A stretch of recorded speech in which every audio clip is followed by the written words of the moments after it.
Friends, welcome back to Carbon Antidote. Hyderabad Madinaguda Manjeera pipeline road లొకేషన్లో ఉన్నాము. మన దగ్గర కస్టమర్ వచ్చారు. Honda WRV vehicle 1200cc petrol engine. ఇది ఒకసారి కస్టమర్ ఇంట్రొడక్షన్ తీసుకుందాము. ఎక్కడి నుంచి వచ్చారో డీటెయిల్స్ తెలుసుకుందాము. సార్, మీ పేరు? ప్రసాద్. ఓకే, ఎక్కడి నుంచి వచ్చారు sir? Vajpalli. Okay, carbon antidote మీకు యూట్యూబ్లో చూసి వచ్చారా? ఎక్కడ? అవును. ఓకే, దీని ద్వారా మీరు ఏం ఎక్స్పెక్ట్ చేస్తున్నారు? కార్బన్ యాంటీడోట్ ఇంజెక్షన్ చేసిన తర్వాత పొల్యూషన్ అది తగ్గుద్దని అన్నారు, పెర్ఫార్మెన్స్ పెరుగుతుంది అన్నారు. చూద్దామని చెప్పి ఈ వెహికల్ ఎప్పుడు పర్చేస్ చేశారు? 2 years బ్యాక్ పర్చేజ్ చేశాను. 2 years back. 17. ఓకే, ఎన్ని థౌసండ్ కిలోమీటర్స్ తిరిగింది? 30,000 పైన తిరిగింది. ఓకేనండి, ఇప్పుడు ఇంజెక్ట్ చేస్తాము. ఇప్పుడు మేము స్మోక్ అప్రాక్సిమేట్లీ మీ అంచనా ప్రకారం బాగానే ఉంది మైలేజ్. ఒక 16 అలా వస్తుందా?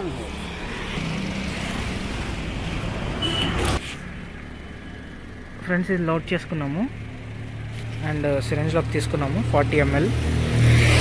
అండ్ ఇప్పుడు మనం ఎక్కడ ఇంజెక్ట్ చేయాలో ఏంటో తెలుసుకున్నాము. సో నేను చెప్పాను ఇక్కడ ఇంజెక్ట్ చేయాలని చెప్పేసి. సో మనం ఎలా ఇంజెక్ట్ చేయాలి, అసలు ఏం ప్రాసెస్, లోపల మెకానిజం ఏంటిది అనేది తెలుసుకున్నాం.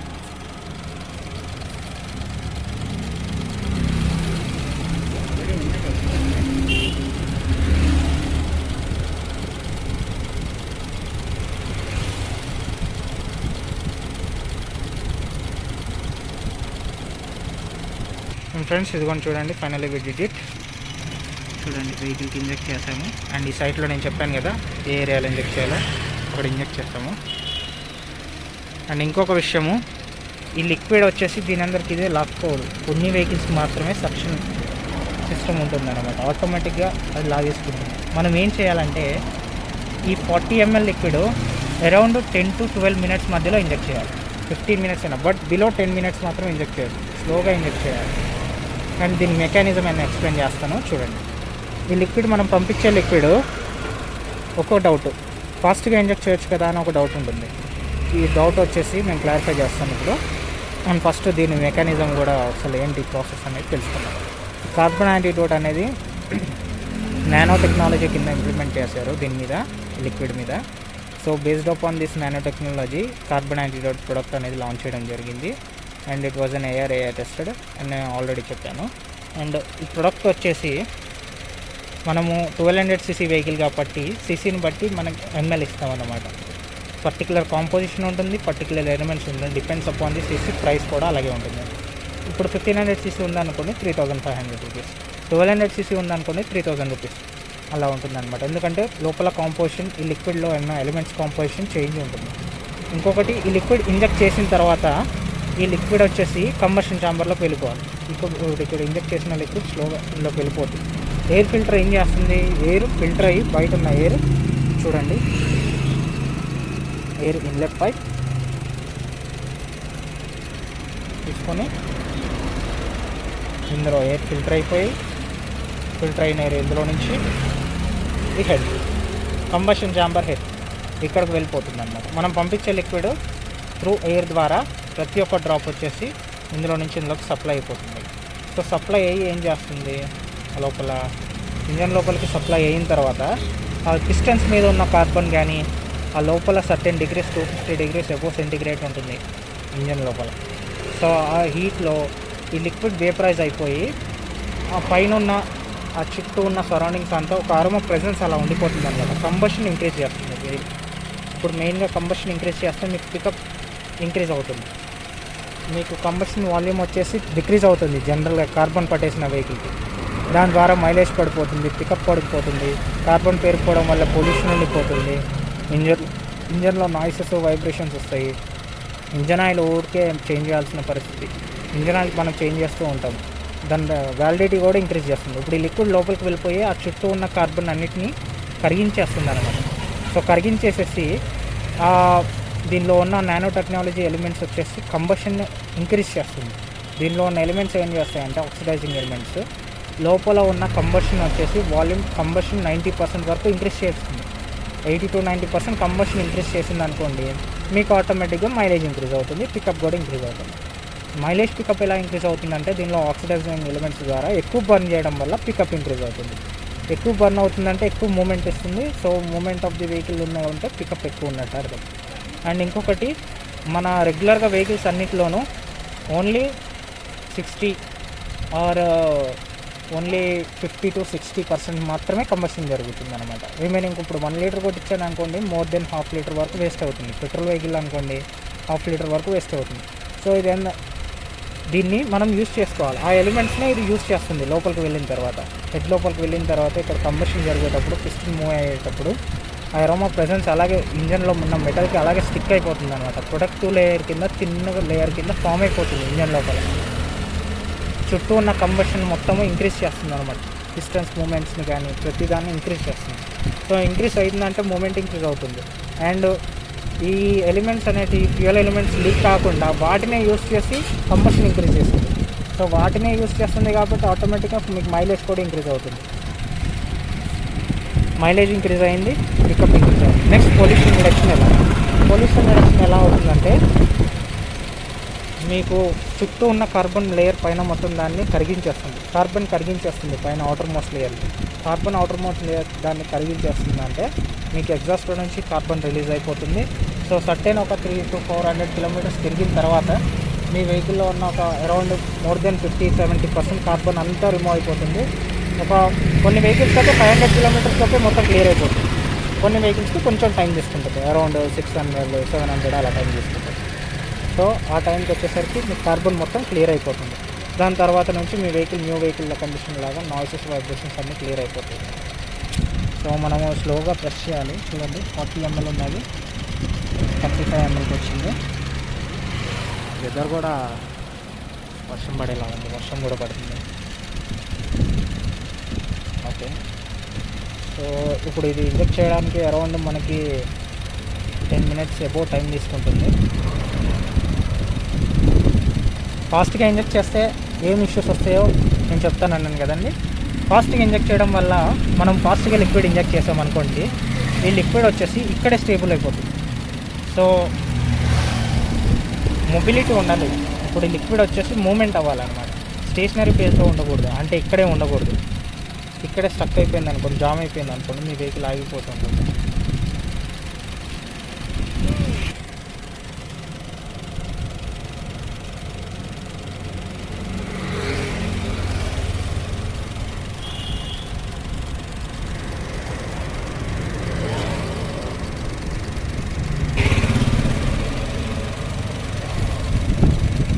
తెలుసుకున్నాం కదండి. ఫాస్ట్గా ఇంజెక్ట్ చేస్తే డిసడ్వాంటేజెస్ ఏమో, జామ్ అయిపోయి వెహికల్ ఆఫ్ అయ్యే ఛాన్సెస్ ఉంటుంది. ఇది మొత్తం క్లియర్ అవ్వాలంటే మళ్ళీ క్లీన్ చేయాలి. ఒకవేళ మోర్ దెన్ ఒక 1 week అబోవ్ కూడా టైం తీసుకోవచ్చు. ఫాస్ట్గా అంటే మనం జనరల్గా ఇంజెక్ట్ చేసేస్తాం కదా, లిక్విడ్ మొత్తం ఎట్ ఏ టైం ఇంజెక్ట్ చేసేసామనుకోండి, దీనివల్ల డిసెంట్రైజేషన్ అవ్వడం అయితే పక్క. సో ఇది యాక్టివేట్ అవ్వాలి అని అంటే చాలా టైం తీసుకుంటుంది. ఫర్ ఎగ్జాంపుల్ ఇప్పుడు ఏదన్నా వాటర్ ఉందనుకోండి, వాటర్ పోయిందనుకోండి, ఇమీడియట్గా వేపరైజ్ అయిపోతుంది. జస్ట్ నార్మల్ రూమ్ టెంపరేచర్ ఇప్పుడు అరౌండ్ ఒక 37 degrees సెంటిగ్రేడ్లో ఉన్నా కానీ వాటర్ వేపరైజ్ అవ్వడం స్టార్ట్ అవుతుంది.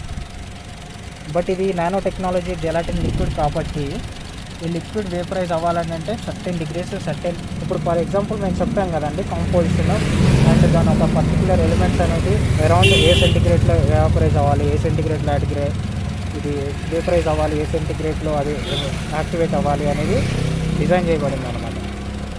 సో ఆ పర్టికులర్ డిగ్రీ సెంటిగ్రేడ్లో మాత్రమే ఇది యాక్టివేట్ అవుతుంది. కాబట్టి అందుకే మనం చాలా స్లోగా ఇంజెక్ట్ చేయడం జరుగుతుంది. అండ్ ఈ వీడియో నచ్చిన వాళ్ళు, మీరు కూడా వెహికల్కి ఇంజెక్ట్ చేసుకోవాలి అని అనుకునే వాళ్ళు కామెంట్స్లో మీ నెంబర్ని డ్రాప్ చేయొచ్చు. అండ్ వీలైనంత మందికి ఇలాంటి ఇన్నోవేటివ్ ప్రోడక్ట్ని స్ప్రెడ్ చేసి అండ్ హెల్ప్ చేయాలి అని అనుకుంటే మాత్రం please like and share this video to your friends and wishes.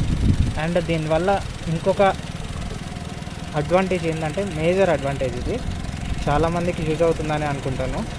దీంట్లో ఉన్న కెమికల్ ఫార్ములా ఏం చేస్తుందంటే, ఎగ్జాస్ట్లో నుంచి వచ్చే గ్యాస్ యాక్చువల్గా టాక్సిక్ గ్యాసెస్ అనేది ఎగ్జాస్ట్లో నుంచి రావడం జరుగుతుంది. హెడ్లో ఉండి దీనిలో ప్రెజెన్స్ అలా ఉండి ఇదంతా దీని యాక్టివేషన్ వల్ల రిజల్ట్స్ ఏమేమి వస్తాయంటే 40% వరకు మీ వెహికల్ ద్వారా ఆక్సిజన్ రిలీజ్ అవుతుందండి. ఇట్ వాజ్ అన్ మిరాకిల్ అనమాట. దీంట్లో ఉన్న ఎలిమెంట్స్ ఏం చేస్తాయంటే, టాక్సిక్ ఎలిమెంట్స్ ఎగ్జాస్ట్లో నుంచి రిలీజ్ అవుతాయి. దాని ద్వారానే కార్బన్ మోనాక్సైడ్, నైట్రస్ ఆక్సైడ్స్ ఇవన్నీ రిలీజ్ అవుతాయి. సో ఈ టాక్సిక్ ఎలిమెంట్స్ ఏం చేస్తాయంటే మన carbon monoxide is the most అనమాట. చాలా దాని ద్వారానే మనకి నాజియా ఫీలింగ్ రావడం జరుగుతుంది, కళ్ళు తిరగడం కానీ, మన బ్లడ్లో హిమోగ్లోబిన్కి చాలా ఫాస్ట్గా టైఅప్ అవుతుంది కార్బన్ మోనాక్సైడ్. సో ఇది ఏం చేస్తుంది, వాటి పర్సంటేజెస్ అన్నిటిని తగ్గించేస్తుంది అనమాట. సో మోర్ దెన్ 40% ఆక్సిజన్ ఇది రిలీజ్ చేయడం జరుగుతుంది ఇది ఇంజెక్ట్ చేయడం వల్ల. ఎందుకంటే దీని లోపల ప్రాసెస్ అనేది దీని మెకానిజం మీరు తెలుసుకున్నారు కదా.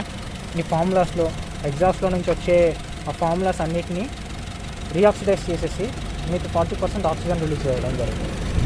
దీని ద్వారా 40% ఆక్సిజన్ రిలీజ్ చేస్తుంది కాబట్టి ఇది కొంతమందికి అయితే చాలా వరకు హెల్ప్ఫుల్ అన్నమాట. సో మీరందరూ ఇలాంటి ఇన్నోవేటివ్ ప్రొడక్ట్స్ని మళ్ళీ తేవడానికి మీరందరూ మాకు సపోర్ట్ చేయాలి. అండ్ మనము ఇంకొక 3-4 మంత్స్లో మనము వాటర్ ఫ్యూయల్ కిట్ కూడా రాబోతుంది, వాటర్తో నడిచే వెహికల్ కూడా తేబోతున్నాము. అండ్ ఇంకొకటి డౌట్స్ ఏమో ఉంటాయంటే న్యూ వెహికల్కి ఇంజెక్ట్ చేయవచ్చా, అండ్ ఇంజిన్ ఆయిల్ చేంజ్ చేసుకున్న తర్వాత రావాలా, లేకపోతే ఇంజిన్ ఆయిల్ ఎప్పుడు చేంజ్ చేసుకున్న తర్వాత రావాలి అనే డౌట్స్ వస్తాయి. ఫస్ట్ నేను న్యూ వెహికల్కి ఇంజెక్ట్ చేయాలా వద్దా అనేది చెప్తాను.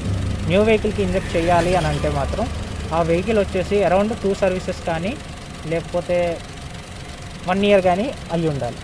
1 ఇయర్ అవ్వకపోయినా 2 సర్వీసెస్ కంప్లీట్గా అయ్యి ఉండాలి. ఎందుకనంటే ఫస్ట్లో వచ్చేసి మన ఇంజన్ ఆయిల్స్ కానీ తక్కువ ఉంటాయి అండ్ వాల్యూమ్స్ కానీ అన్నీ తక్కువ ఉంటాయి. న్యూ వెహికల్ హార్డ్నెస్ ఉంటుంది వెహికల్ లోపల, మైలేజ్ కూడా రేంజ్కి రాదు అండ్ సర్టెన్ ఆర్పిఎమ్స్ కానీ ఆప్టిమైజ్డ్ ఇంజన్ లాగా ఉండదు అనమాట. సో అందుకే ఆ ఫస్ట్ సర్వీసింగ్లో ఏం చేస్తారంటే వాళ్ళు ఆయిల్స్ చెక్ చేసుకుంటారు. సెకండ్ సర్వీసెస్లో ఆర్పిఎమ్స్ బీటింగ్స్ ఇవన్నీ మేనేజ్ చేసి ఇంజన్ ఆప్టిమైజ్ చేస్తారనమాట. మనం ఫస్ట్ ఇంజెక్ట్ చేసామనుకోండి, ఇది ఏం చేస్తుంది, ఇంజన్ లైఫ్ ఇంక్రీజ్ చేస్తుంది. దీని ద్వారా 6 బెనిఫిట్స్ ఉంటుంది. మైలేజ్ ఇంక్రీజ్ చేస్తుంది, పికప్ ఇంక్రీజ్ చేస్తుంది, ఇంజన్ ఆయిల్ ఎఫిషియన్సీ ఇంక్రీజ్ చేస్తుంది, ఇంజన్ లైఫ్ ఇంక్రీజ్ చేస్తుంది, పొల్యూషన్ రాకుండా చూస్తుంది, 80%, 40% ఆక్సిజన్ రిలీజ్ చేస్తుంది, మీకు పికప్ కూడా పెంచుతుంది. సో దీని ద్వారా ఇన్ని బెనిఫిట్స్ ఉన్నాయి. Engine life 3 to 5 times increase చేస్తుంది, మెటల్ నరగనేది మీ ఇంజన్ లోపల. కాబట్టి కొత్త వెహికల్కి ఇంజెక్ట్ చేయడం వల్ల ఏమవుతుందంటే వెహికల్ ఆప్టిమైజ్ స్పేస్కి రాకుండా చూస్తుంది, అంటే మెటల్ హార్డ్నెస్ అలాగే ఉండిపోతుంది అనమాట, మీకు మైలేజ్ కూడా. సో కొంచెం టైం పడుతుంది అనమాట. అందుకే ఒక 1 ఇయర్ కంప్లీట్ అయిన వెహికల్కి ఇంజెక్ట్ చేసామనుకోండి, ఇది ఒక ఆప్టిమైజ్ స్టేజ్లో ఉంటుంది ఆ ఇంజన్ కాబట్టి. సో దాని లెవెల్ స్టాండర్డ్స్ అలాగే మెయింటైన్ చేస్తుంది. అండ్ మనం కార్బన్ యాంటీడోట్ ఇంజెక్ట్ చేసిన తర్వాత తను ఆల్రెడీ యావరేజ్ కిలోమీటర్స్ రీచ్ అయ్యి ఉంటాడు. ఎలా అంటే ఇప్పుడు సపోజ్ బైక్ ఉందనుకోండి, న్యూ వెహికల్ కంటే ఒక 1 మంత్ అలా ఉందనుకోండి, ఆ రేంజ్లో ఓన్లీ 20 to 25 అలాగే ఉంటుంది అనమాట మైలేజ్. 40 వచ్చే మైలేజ్ వచ్చేసి 20 to 25 ఉంటుంది. అదే 2-3 సర్వీసెస్ కంప్లీట్ అయిపోయినా అనుకోండి, 2 సర్వీసెస్ కంప్లీట్ అయిన వెహికల్ 40 kmplకి వచ్చేస్తుంది అరౌండ్ మైలేజ్. సో అప్పుడు మనం వెహికల్కి ఇంజెక్ట్ చేసామనుకోండి, 40 వచ్చే వెహికల్ 50, 55, 60 కూడా రావచ్చు. Depends upon your driving behaviour అనమాట. సో మీ వెహికల్ కండిషన్, డ్రైవింగ్ బిహేవియర్ని బట్టి మీ వెహికల్ మైలేజ్ కూడా డిసైడ్ అయ్యి ఉంటుంది. వెహికల్ మైలేజ్ రావాలంటే 3 స్టెప్స్ ఉంటాయి. ఒకటి, టైర్ ప్రెషర్ చెక్ చేసుకోవాలి. రెండవది, ఇంజిన్ ఆయిల్ సర్వీసెస్ కండిషన్స్ అన్నీ చూసుకోవాలి. ద మోస్ట్ ఇంపార్టెంట్ థింగ్ వచ్చేసి డ్రైవింగ్ బిహేవియర్ కరెక్ట్ ఉండాలి. డ్రైవింగ్ చేసేది కానీ కండిషన్ కానీ వెహికల్ కండిషన్ కరెక్ట్ ఉండాలి. అండ్ టైర్ ప్రెషర్స్ మానిటర్ చేసుకోవాలి, అదర్ ఇష్యూస్ లేకుండా చూసుకోవాలి. ఇంజిన్ ఆయిల్ మీరు పెట్రోల్ బంక్స్ కూడా జాగ్రత్తగా మానిటర్ చేసుకోవాలి. ప్యూరిటీ ఉన్న పెట్రోల్ బంక్స్లో మాత్రమే. మీకు తెలుసు కదా మీ నియర్ బై పెట్రోల్ బంక్స్లో ఎక్కడ వస్తుందో.